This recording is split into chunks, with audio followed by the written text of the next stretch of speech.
দীর্ঘ 17 বছরের নির্বাসিত জীবনের অবসান ঘটিয়ে আজ নিজ মাতৃভূমি বাংলাদেশের উদ্দেশ্যে রওনা হচ্ছেন বিএনপির ভারপ্রাপ্ত চেয়ারম্যান তারেক রহমান। লন্ডনের স্থানীয় সময় বুধবার সন্ধ্যা 6টায় অর্থাৎ বাংলাদেশ সময় রাত 12:15টায় হিথ্রো বিমানবন্দর থেকে বিমান বাংলাদেশ এয়ারলাইন্স BG202 ফ্লাইটে ঢাকার উদ্দেশ্যে রওনা হন তিনি। তার সঙ্গে দেশে ফিরছেন স্ত্রী ডাক্তার জুবাইদা রহমান ও কন্যা জাইমা রহমান।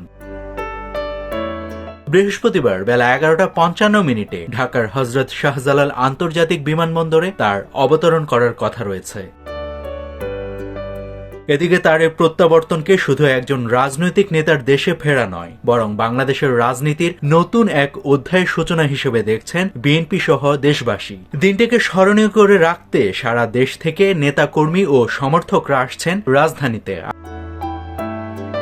বিএনপির ভারপ্রাপ্ত চেয়ারম্যানের প্রত্যাবর্তন উপলক্ষে রাজধানীর বসুন্ধরা আবাসিক এলাকার সন্নিকটে খিলক্ষেত 300 ফিট এলাকায় গণসংবর্ধনার আয়োজন করেছে দলটি। সর্বোচ্চ জনসমাগম নিশ্চিত করার পাশাপাশি পুরো আয়োজন সুশৃঙ্খল ও নিরাপদ রাখতে কাজ করছেন নেতাকর্মীরা। নিরাপত্তা নিশ্চিতে দলের পাশাপাশি সরকারের আইন শৃঙ্খলা রক্ষাকারী বাহিনীর পক্ষ থেকেও নানান পদক্ষেপ নেওয়া হয়েছে। সংবর্ধনায় অন্তত 50 লাখ মানুষের উপস্থিতি প্রত্যাশা করছে বিএনপির নেতারা। নাভিদ হাসান, সোনালী নিউজ।